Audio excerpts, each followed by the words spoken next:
Hello and welcome. My name is Bijoy Sengupta. Today I have with me Sachin Sengar, the founder of Podnet Switch, a product that promises to unlock the potential of energy analytics and create an entirely new way to improve a building's energy efficiency. Hi Sachin, welcome to the show. Thanks a lot, Joy, for having me. Looking forward to sort of talking to you and like having a very rich conversation over the course of next 30-45 minutes. Likewise, Sachin, likewise. So let's get right into the show. So Sachin, what is the story of Podnet? From my perspective, I was working with a hospitality startup called Ghost Tops. Mhm. And these guys are one of India's largest chain of backpacker hostel, and I was a part of their core team. And while I worked there for 2 years, I started realizing that there was not a lot for me to contribute any further because most of the things were in process. And I am someone who likes to land up in things when they are, in mishmash, and I have to come in and sort of get everything together. So that's when I was looking for what other problems can I sort of jump into and try and solve. And I was also looking to basically start a startup, and that's when I met my co-founder Apoorv Mhm. through a common friend, and that's when we decided to start working together. So we first wanted to work together to figure out if we are the right people to work with each other or not before going ahead and committing like 2 years 3 years of our lives in something like this. So we participated in a hackathon Oh, organized by this company called Angel Hack. So Angel Hack is a US based hackathon organizer, and they also have like an accelerator program for startups. mhm. So we participated in that hackathon with an idea to sort of uh, with an idea to create a countrywide alternate communication network. That's how we started off. And what we wanted to do was we wanted to basically connect IoT devices throughout the country Mhm. using our network. We didn't want it to connect through a cellular network or through a Wi-Fi network because Wi-Fi and cellular are very power hungry. So yeah, so basically we wanted to build an alternative network using which IoT devices can connect to the internet in a very power efficient manner. And it went on for next 2 to 3 months, and we won the challenge globally. Oh, awesome.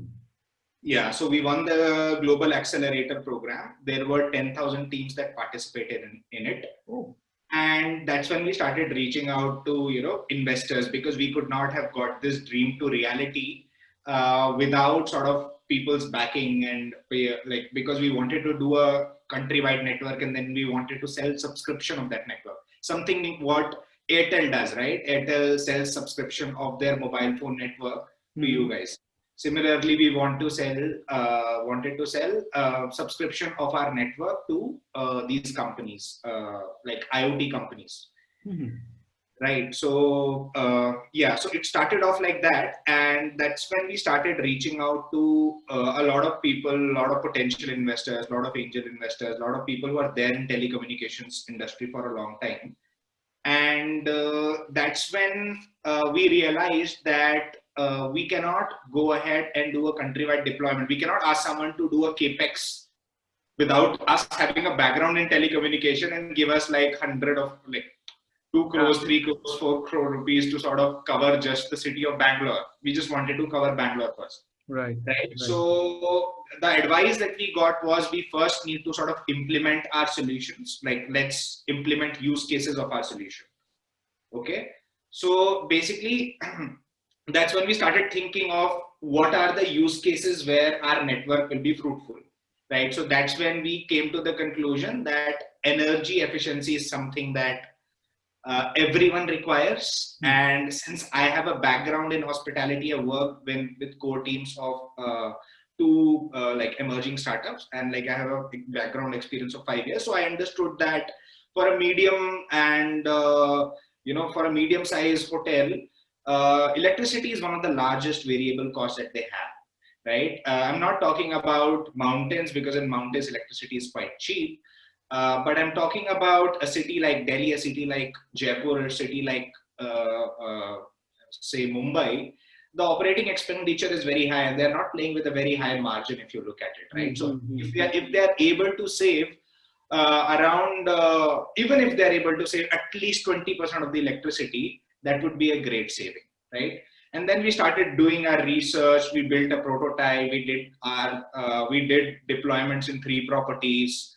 And while Corona had happened and there were hiccups and all, so we won the Global Accelerator back in December. But and we decided that we'll be sort of like working on energy management in January. And since then we've been able to do like 3 deployment. We have 17 properties that are there in pipeline that we'll be deploying in the month of November. But yeah, so that's the story. And yeah, hopefully we'll be able to add value to a lot of people. Like, at least from what I've learned from talking to so many people, is that this is a problem for sure that they want to solve. And there is some sort of a stigma in their head that if there is data and automation that is involved, it's going to cost them a lot of money. And nobody is willing to do capex right now, but that's not the case.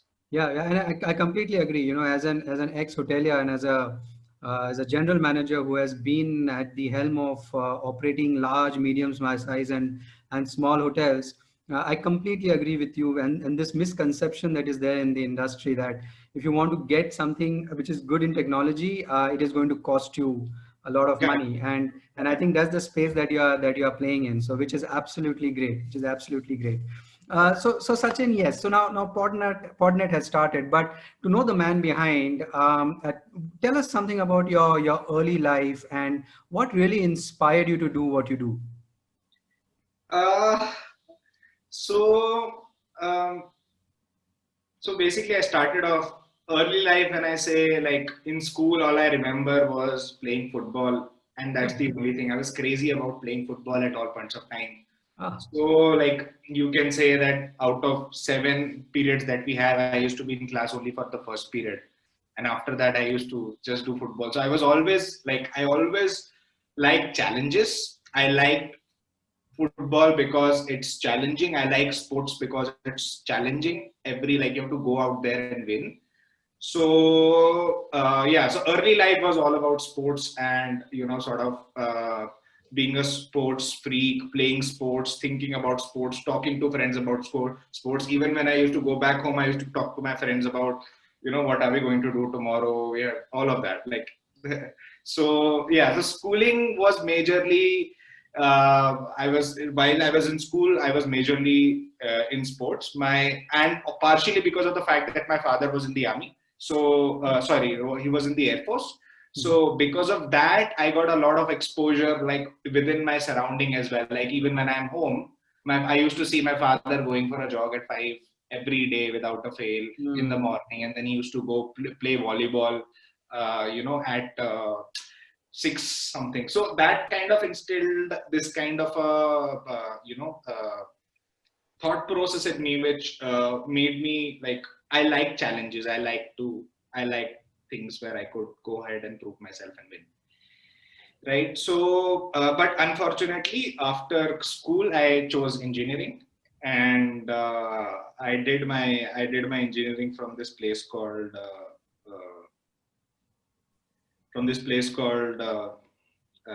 ABS Engineering College. It was not a very good engineering college. It was like, like, everyone who doesn't get through AIEEE or who gets a bad rank in AIEEE tries for a state level engineering exam. So I tried for that, and I sort of got one of the good colleges within the state itself.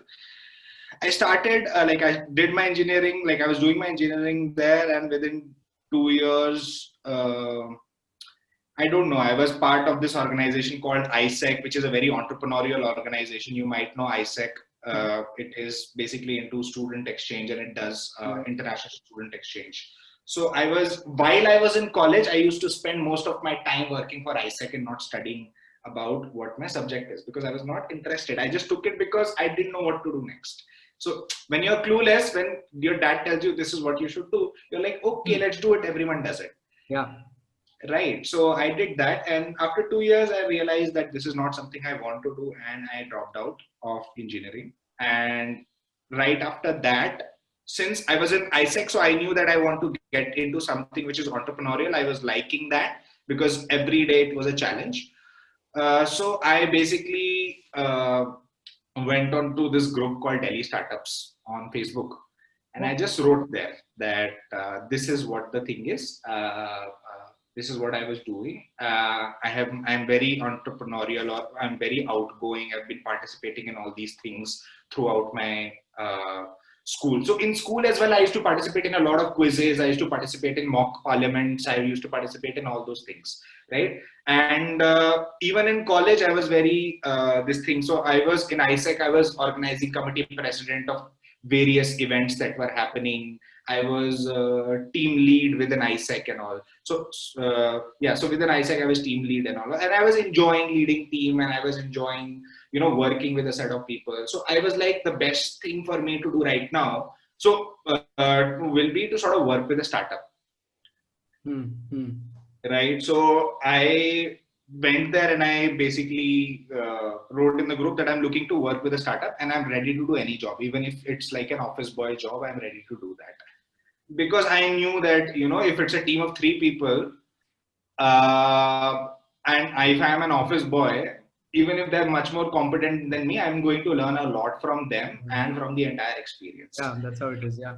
So I just wrote there and I got, so yeah, I wrote in the group and I got a job at this place called The Hostler. The Hostler was one of India's first chain of backpacker hostel.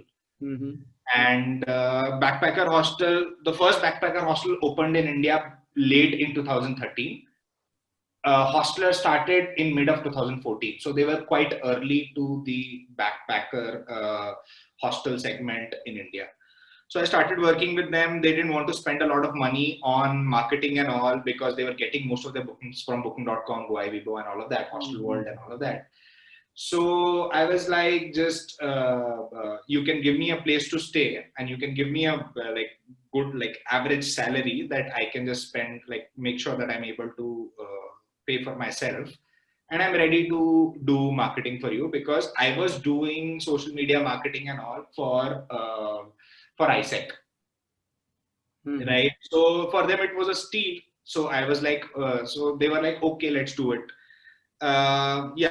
So I started basically building the team there, and then I became quite prominent within that team, like in the early days. And I stayed there for 1.5 years, and that's when I got overconfident, and I left that job as well. I left that job, and I basically had like there were 3 people who were working with me. All of them left with me, and we started an agency. So we started a digital marketing agency because that's all we knew at that point in time. Right. So that's when so cutting it short, we started an agency. We started catering to my last company, which is GoStops. So GoStops was one of my clients. I was doing marketing, online marketing and all that for them. And that agency went on for almost 7-8 months. That's when GoStops basically acqui-hired us. So basically they offered us equity in exchange and a salary in exchange of basically doing marketing just for them and no one else. Right. So we decided, okay, because we loved working with GoStops. We loved the founders of GoStops, Pankaj and Pallavi. So these are husband and wife, and they're running the place with all their heart and all. And when we started working with them, we realized that they were unparalleled to any other clients that we were catering to because they were so involved. They were so, they were so specific about the kinds of value that they want to convey while we are marketing. Generally, startups don't give much, heed to all of that in the initial days, but they were quite particular about it from day one. So they had that clarity in their head as to how do they want to position their product and all of that. Who do they want to talk to? Who do they want to cater to and all. Right. So yeah, so I worked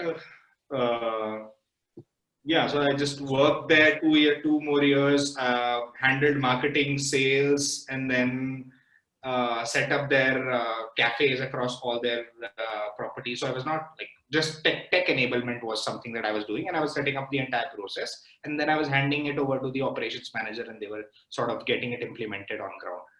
So I was majorly responsible for marketing and sales and tech enablement, like whatever tech enablement was required within the company, whatever loophole had to be fixed or whatever inefficiency had to be made more efficient. I was responsible for making that happen. So yeah, and that's when I also realized that, electricity, while we look at everything very closely, electricity is something that we don't look at very closely. And yeah, and since it's such a big variable cost, probably we can get it down. Excellent.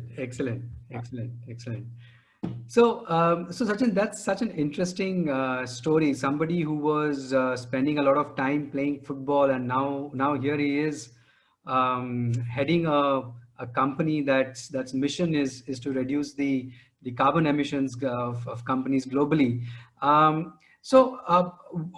What has been your take on the rising carbon emissions globally, and the various steps that countries have taken globally on in this regards? What do you feel? Uh, so what I feel is that countries, good thing is that there are countries like Germany, there are a lot of countries in Europe that are sort of taking the baton in their hand, and they're taking it like making sure that everyone within their country is at least aware of the fact that they need to be much more carbon efficient and all of that. So they are taking that lead in terms like Europeans are taking that lead. But I think that like if you ask me how can we solve this problem, or how can we basically tackle the problem of uh, carbon emissions that is happening, or global warming, so to say, I think the best, like the fastest way, or the only way that I can think of right now is through efficiency in whatever we are doing, be it vehicles, be it electricity consumption, be it our factories, be it our buildings, be it our shops, be it our anything, like our daily life, right? So everyone needs to be efficient.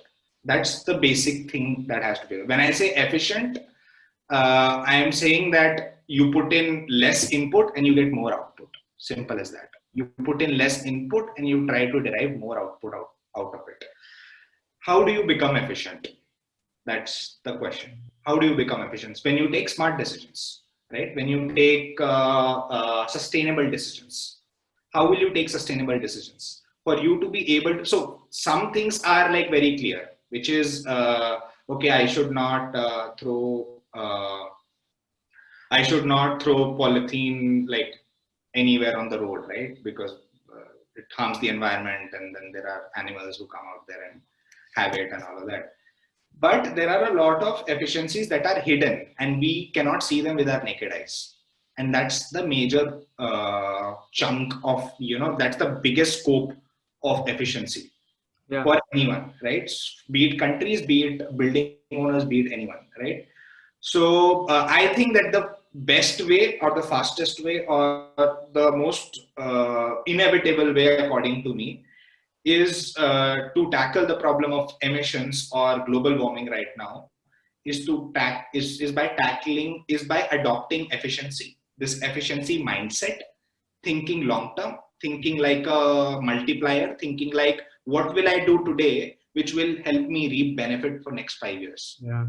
Right? Even not just in all the terms, in terms of the environment, in terms of making money as well.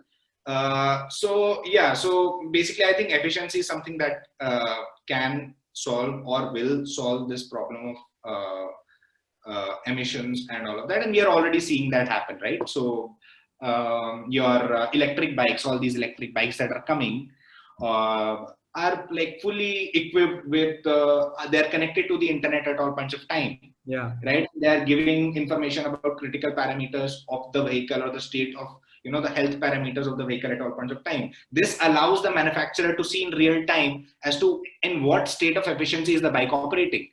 If the bike is not operating at an optimal state of efficiency, they will get to know right away and they can get it fixed on time. Yeah. And that saves a lot of carbon emissions, that saves a lot of money, that saves everything. So I think moving forward, efficiency is the future, and efficiency can be derived using IoT, automation, all these AI.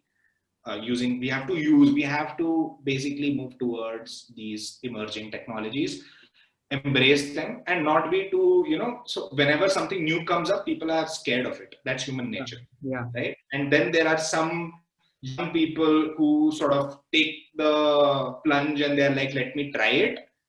Young people would not be the right way to say, but people who are young from their heart and from their mind and who are always looking to try new things. Enterprising in nature, yeah. Correct. And then we have early adopters, and then we have like a majority, and then we have like a late majority. Yeah. So and we in the segment of AI, IoT, machine learning, data analysis, and all of that, we already have early adopters. So we have enough people to sort of, even if I am someone who's in the majority section, I have enough data to sort of say that this works. Right. There are enough case studies out there to say that this works. Right. So it's not something which it was 10 years back when nobody had tried AI, and only, people like only researchers and only like people who are thinking about like future tech are basically talking about it. Now businesses have taken it up, they have implemented it, and they're reaping the benefit right now as we speak. Yeah. I mean, I couldn't agree more. And when you speak about this topic, your passion is so obvious, and I have a feeling you're actually doing something where your heart is, and that's a great space to be in.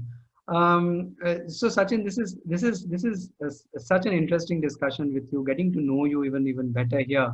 So now that you have realized a dream of becoming a founder of a startup, a dream which so many Indians, not only Indians, but so many youngsters actually aspire to start a startup, that being their dream. How has it been to be a founder of a startup? So one thing I would say is that if you want to be certain of making a lot of money, don't be a founder of a startup. For sure, because at all points of time, you are dealing with a lot of uncertainties, and the risk of failing is much higher at all points of time than the risk of succeeding. Right? So that's one thing. I'm not trying to demotivate. I'm just trying to tell you that if money is the motivation, then you should not try to get into startup. It's better off that you work. Your probability of making more money when you're working becomes much higher. Yeah. Over the course of your lifetime and all, right? The second thing is that running a startup, it's like an emotional roller coaster. It's an emotional roller coaster, and like right now when I'm doing this interview, I'm feeling so nice that someone is basically talking to me and wants to know my story. But and because of which I'm feeling so nice and happy about myself and all of that. But one hour down the line, the client that I was anticipating to close today might say no and say that I don't want to do it, and I don't want to go ahead and do it, and that's like a setback. The thing is that when you are when everything depends on you, and when the buck stops at you at all points of time, you, even if you don't want to judge yourself, you are actually judging yourself at all points of time in your head, and you are always trying to mitigate uncertainties that are there in future, like that are going to come tomorrow and day after tomorrow. And at no point in time you cannot be at peace. You will not be at peace. That's the reality. There are people who say that you can be, you can do whatever and be at peace. My understanding is that when you are working in a startup, at least in the initial days, at least in the first 2 years, 3 years, you have to be firefighting at all points of time. It's like a sinking boat, and you're trying to sort of make sure that it doesn't sink. It just prolongs for as long as possible. And To be honest, I wouldn't be able to do it if my co-founder wouldn't be there. So Apoorv, my co-founder, and me, we basically give each other a lot of emotional support. It's like when you have a when you get married and when you have a wife and you're going through some sort of you guys give each other, some sort of an emotional support. It's like that only. It's like getting married. So in a way, I'm married to my co-founder who gives me a lot of emotional support, and he also goes through a lot of emotional turmoil within his head. And every day you feel confident, and at the end of the day, you're like, "Mera kuch nahi ho sakta." So yeah, it's very. No, roller coaster ride is the right way and roller coaster ride every day, maybe probably every hour. Yeah. Yeah. No, and I think that's the reason why startups insist on having a co-founder most of the time. I think all the time, right? Just to be able to balance the workload and emotions that come along with it. But yeah. One thing I wanted to add, because it's been like I've talked about only the negatives and all the bad things that will happen when you are a co-founder. But one thing I want to say is that while all these things are happening, at all points of time, you need to have perspective. You need to know why you're doing what you're doing, because that's the only thing that is going to push you to sort of work on it the next day. Yeah. Right? So there are days when you wake up and you're not motivated to do it, but you have to grind through, you have to push through that day. You don't have to be like, I'm not going to work, or I'm just going to relax today because I'm not feeling fun. You don't have that choice. So to grind through that day. And how do you grind through that day? By having perspective. That why are you doing what you're doing? And what kind of impact are you wanting to create? And whatever you're doing, whatever you're going to do today is just a part of, that journey. Yeah. No, I think you've been really candid. Firstly, of course, by sharing the fact that it is not easy, and something which I think our viewers and audiences will really appreciate, that what you said when you say that if you want to make a lot of money, if money is your end goal, then maybe starting a startup may not be your thing. What actually matters is the mission. What are you trying to actually achieve, is what is going to define whether your startup actually, whether it makes it or not. And that's what is going to actually drive you to take your startup, make it really successful. Another interesting point that I really liked is the fact that as a startup founder or an individual at the helm of a startup, being self-motivated makes a lot of difference. And it is probably one of the main factors of any startup founder, that there is a team. Maybe if it is a team of 4, maybe it is 40, but it is the entire team that is actually looking up to the founder or founders, and you need to actually rally the team behind you. So self-motivation, self-awareness is actually key for any startup. So I think these are very interesting points, which even students now would really find useful, because right now there are so many students who are actually staring at an uncertain near future due to the pandemic. Some of them are actually have appeared for their final year or haven't appeared, and they don't know what's really going to happen. I'm sure they're going to draw inspiration from all that you've said. So Sachin, after such a candid discussion with you, let's go into something which is really short format. So let's get into a rapid fire round, so that our viewers could get to know you better. So a couple of choices, you need to select what reverberates more with you. So first question, Chrome or Firefox? Chrome. Ah, carbon footprint or coronavirus? Carbon footprint. That's your mission. That's where it lies. Yeah. College education or life skills? Life skills. Okay. Apple or Samsung? Apple. Rajnikant or Kamal Hassan? Kamal Hassan. Mac or Windows? Mac. Okay. An app or a web page? Web page. Really? Oh, that's interesting. That's interesting. Day or night? Day. Okay. Bahubali or robot? Bahubali. Okay. Lastly, value or valuation? Both. I understand what you mean, because after struggling so much, you would, of course, want to have some valuation there. Both. Both. Yeah, yeah.